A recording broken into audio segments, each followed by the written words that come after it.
Hi everyone, I am Arnold Eljulhari and today I'm going to teach you the proper way of spiking. Start in a ready position, keep your knees slightly bent, eyes on the ball and stay relaxed. For the right-handed players, use the three-step approach. Left foot, right foot, and then left foot again. For left-handed players, do the opposite. Swing your arms backward as you move forward to build momentum. On your last step, bend your knees and jump upward explosively. Swing both arms upward to gain more height. Pull your hitting arm back like a bow.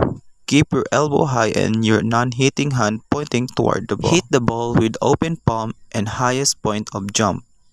Snap your wrist downward to give the ball power and direction. And that's the basic volleyball spike. Keep practicing to improve your power, timing, and accuracy.